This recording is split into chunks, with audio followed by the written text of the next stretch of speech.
रात के 9 बज रहे थे। सास और नंद अमृता को देख रही थी और अमृता उनकी आंखों में देखकर डर से थर-थर काँप रही थी। उसकी सास चिल्लाकर बोली, "तुम्हारी हिम्मत कैसे हुई मेरे ही घर में ऐसे कुछ करने की? 4 दिन भी नहीं हुए मेरे घर में आकर तुम्हें और खुद को मालकिन समझने लगी क्या? आने दो मेरे बेटे को। तुम्हारे हाथ-पैर तोड़ने के लिए नहीं कहा तो मेरा नाम भी सुनैना नहीं।" आज क्या हुआ क्या पता। सास जितनी निर्दयी थी उतना ही निर्दयी अपने बेटे को भी कर दिया था।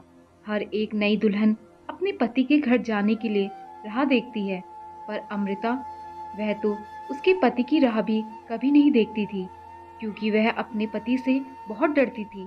मन ही मन में भगवान का जाप जप रही थी कि उसका पति आज घर पर आए ही नहीं, पर जब तक उसका पति घर पर ना आए तब तक उसे उसके सास खाना खाने नहीं देगी।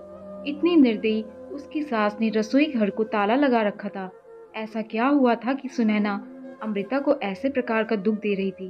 और अमृता के पति मतलब अजय का ऐसा क्यों स्वभाव था कि नई दुल्हन होकर भी वह अपने पति की राह नहीं देखती थी? अमृता की शादी अजय से 5 महीने पहले हुई थी। अमृता को माँ बाप नहीं थे। 12वीं की पढ़ाई होते ही उसके चाचा चाची ने उसकी शादी करवा दी। अमृता की जिम्मेदारी से उसके चाचा चाची मुक्त हो गए। उसकी चाची ने उसकी शादी के बाद के त्योहार भी मनाए नहीं। उसे 4 दिन के लिए मायके में त्योहार मनाने के लिए भी बुलाया भी नहीं। उसकी शादी करके जिम्मेदारी से मुक्त हो गए बस। अमृता के ससुराल में उसकी सास सुनैना, पति अजय और नंद मोनिका, जिसकी शादी पक्की करके सगाई कर दी थी। छोटा सा परिवार था। सुखी और शांतिपूर्ण गृहस्थी के सपना लेकर अमृता इस घर में आई थी, पर सपना तो सपना ही होता है। हर समय सपना सच होना कम मुमकिन होता है। उसका भी सुखी गृहस्थी का सपना तो सपना ही रह गया। अमृता की उम्र 18 की पूर्ण हो ही गई थी और अजय 30 का था। दोनों के बीच में 12 साल का अंतर था। सास सुनैना ने अमृता के लिए 10 नियम बनाए थे। सुबह 4 बजे उठकर पूरे घर की साफ सफाई करना, बाद में नहाकर भगवान की पूजा करने के बाद में रसोई में जाना, हमेशा सर पर पल्लू रहना, सबसे पहले खाना ना खाना, मतलब सबके खाने के बाद ही अमृता खा सकती थी। ऐसे और भी कितने नियम कायदे सुनैना ने अमृता के लिए बनाए थे। अमृता को यह नियम पालन करने ही पड़ते थे, पर अभी उम्र ही क्या थी उसकी। उस वक्त उसके हाथ से अगर भूल हो भी जाती तो उसका पति या उसकी सास या फिर उसकी नंद उसे सजा देते ही देते थे। उसे मारने की भी कोई कमी नहीं रखते थे। उससे 5 साल बड़ी नंद मोनिका उस पर हाथ उठाने के लिए आगे पीछे भी नहीं सोचती थी। शादी को 10-12 दिन हुए थे। हर रोज अजय 8 बजे तक आ जाता था, पर उस दिन 10 बज गए थे, तब भी अजय आया नहीं था। अमृता को बहुत जोर की भूख लगी थी। उसने खुद के लिए थाली बनाई और रसोई में खाने के लिए बैठी। अभी पहला ही निवाला मुंह में डाल रही थी कि तभी उसकी सास ने देख लिया। उस पर उसकी सास बहुत चिल्लाई। वो अमृता से सहन नहीं हुआ। तभी अमृता बोली, "वह अभी तक नहीं आए। मुझे बहुत भूख लगी थी, इसलिए खाने के लिए बैठी।" सास कुछ बोलने वाली थी, तभी मोनिका आगे आई और अमृता को चाटा मार दिया। "तुम्हारी हिम्मत कैसे हुई मेरी माँ के सामने बोलने की? तुम्हारे घर में तुम्हें खाना नहीं मिलता था क्या? मेरा भाई तुम्हारा पति है, उसकी राह नहीं दे सकती क्या? अरे, औरतें अपने पति के लिए क्या-क्या नहीं करती हैं।" उतने में सास बोली, "रहने दे मोनिका, क्यों उसके संस्कार सिखा रही हो? माँ बाप तो रहे नहीं और चाचा चाची ने ऐसी लड़की हमारे पल्ले बांध दी। रहने दे तू, चल बाहर। मैं ही रसोई में ताला लगा देती हूँ और उसे रसोई से बाहर धकेल कर ताला लगा देती हूँ।" अमृता आंखों में आंसू लेकर बस देखती ही रह गई। 11:30 बजे अजय घर आया, तभी सुनैना और मोनिका ने मिर्च मसाला लगाकर अमृता के खिलाफ अजय को भड़काया। वह तो माँ का भक्त। इतना ही सुनकर उसने गुस्से में आकर अमृता को थप्पड़ मारा। उसे उस दिन खाना भी नहीं मिला। अभी आज की ही बात ले लो। अमृता रसोई घर में खाना बनाकर सुनैना और मोनिका को खाना दे रही थी।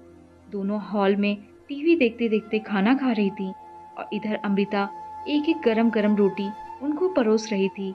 आज सुबह अमृता को सिर्फ एक ही रोटी उसके सास ने खाने को दी थी। अमृता को बहुत जोर की भूख लग रही थी, पर अजय तो 10 बजे के पहले आने वाले नहीं थे। पर अमृता को भूख सहन नहीं हो रही थी। सास और मोनिका का खाना खाने के पहले रसोई घर को ताला लगाने से पहले अमृता ने जल्दी से रोटी अपने पल्लू में बांधकर रख ली। जब माँ बेटी का खाना होने के बाद उन्होंने अमृता को बाहर निकालकर रसोई घर पर ताला लगा दिया और दोनों उनके रूम में आराम करने के लिए निकल गई। उसने पल्लू में बंधी रोटी निकाली और रोटी वैसे ही बिना सब्जी के खाने लगी। रोटी खाते खाते उसकी आंखों से आंसू बह रहे थे। उसका स्वाभिमान इस बात के लिए रजामंदी नहीं दे रहा था, लेकिन क्या करे, यह भी उसे समझ आ रहा था। ठीक उसी समय सुनैना कोई काम के लिए उधर आई और उसने अमृता को रोटी खाते हुए देख लिया। बस फिर क्या होगा, तमाशा चालू हो गया। उस वजह से अमृता भगवान से प्रार्थना कर रही थी कि अजय घर पर आए ही नहीं। क्या पता आज वो क्या करेंगे। शादी के बाद इनके ही सामने खाना खाया था, तब भी थप्पड़ मारा था, पर आज तो रोटी चुरा कर खा रही थी। थोड़ी देर बाद अजय घर पर आया तो अमृता का दिल जोर जोर से धड़कने लगा। डर के मारे पसीने से भीग गई। कुछ ही मिनटों बाद अचानक से अजय का जोर से आवाज आया, अमृता जल्दी बाहर आओ। अमृता डरकर थर-थर कांपते हुए बाहर आई।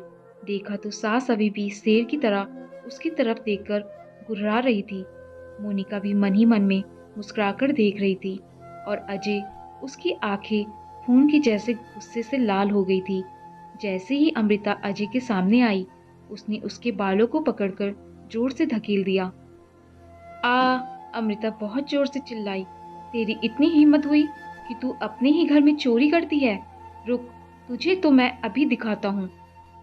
बोलते बोलते अजय ने अपनी कमर का बेल्ट निकाला और अमृता को मारने लगा। अमृता जोर जोर से रोते हुए, दर्द से चिल्लाते हुए उससे माफी मांग रही थी, पर उसके पति को और घर में रहने वाले दो औरतों को उसकी दया नहीं आई। अमृता को सहन ही नहीं हो रहा था। तभी उसने अजय को धक्का दिया और घर के बाहर भागने लगी। तभी, अरे पकड़ो उसे, बाहर कहाँ चली? सुनैना अजय को बोला। तभी अजय बोला, जाने दो माँ, भाग भाग कर कहाँ जाएगी? कहा उसे पालने के लिए उसके मायके वाले हैं जो उसे संभाल लेंगे। आएगी वापस घूम के यही, पर जाने दो उसे। पहले मुझे खाना परसो, मुझे बहुत भूख लग रही है। अजय का बोलना सुनकर सुनैना ने अजय को खाना दिया और आज भी सभी खाने के लिए बैठे, पर अमृता की याद किसी को भी नहीं आई। बाद में थोड़ी देर बाद अमृता घर में आई। उसे देखकर तीनों राक्षस जैसे हंसते हंसते उसके सामने खड़े हुए। आ गई क्या वापस महारानी? क्या हुआ, मायके वालों ने घर में नहीं लिया? सुनैना ने उसे टूंट मारा। तभी अजय उससे बोला, जब तक तुम मेरे पैरों पर अपनी नाक नहीं रगड़ती, तब तक मैं तुम्हें घर के अंदर आने नहीं दूंगा। मुझे धक्का देकर चली गई थी ना? हाँ भैया, इतनी जल्दी से माफ मत करना। अब अगर इसे माफ किया ना, तो कल यह सिर पर चढ़कर नाचेगी। ऐसी लड़की का क्या भरोसा? अरे, भरोसा तो अभी हमें तुम पर भी नहीं हो रहा। जो अपनी भाभी का सम्मान नहीं कर सकती, वह लड़की हमारे घर का क्या मान बढ़ाएगी? अचानक अमृता की पीठ के पीछे से मोनिका के होने वाले ससुर की आवाज आई और वह अंदर आए। उन्हें देखते ही तीनों के चेहरे का रंग ही उड़ गया। अरे समधी जी, आप कब आए? सुनैना साड़ी ठीक करके माथे पर पल्लू लेकर बोलने लगी। उसी वक्त आया जिस वक्त आपकी बहू रास्ते से डरकर इधर से उधर भाग रही थी। अच्छा हुआ अभी से ही तुम्हारा असली चेहरा हमें दिख गया। मैं आया नहीं तो हमारे घर की बर्बादी हो गई होती। अगर ऐसी बहू हमारे घर आई होती तो? मोनिका के होने वाले ससुर उसकी तरफ हाथ दिखाकर बोले। नहीं नहीं, आपको कोई गलतफहमी हो गई है पापा। आप अंदर तो आइए, मैं आपको सब समझाती हूँ। मोनिका ऐसे बोली तो उसके ससुर बोले, कौन से पापा? किसके पापा? माफ करो हमें, अब आपके साथ कोई भी रिश्ता नहीं करना। और जो आपको समझना है ना, वो बाहर खड़े पुलिस को बताना। अचानक पीठ के पीछे से पुलिस अंदर आई। पुलिस को देखकर उन तीनों की बोलती ही बंद हो गई। क्या बोले कुछ समझ नहीं आ रहा था। तभी सुनैना नरम आवाज से अमृता को बोली, अरे बहू, छोटी बात पर कोई पुलिस को बुलाता है क्या? छोटी सी गलतफहमी हो गई है ना, और ऐसी छोटी बड़ी परीक्षा हर एक औरत को शादी के बाद देनी ही पड़ती है। और यह तो तुम्हारा ससुराल है ना, ससुराल वालों का मान रखना तो तुम्हारा कर्तव्य है बेटा। माफ कीजिए सासू जी, मुझे ऐसी परीक्षा देने का कोई शौक नहीं है।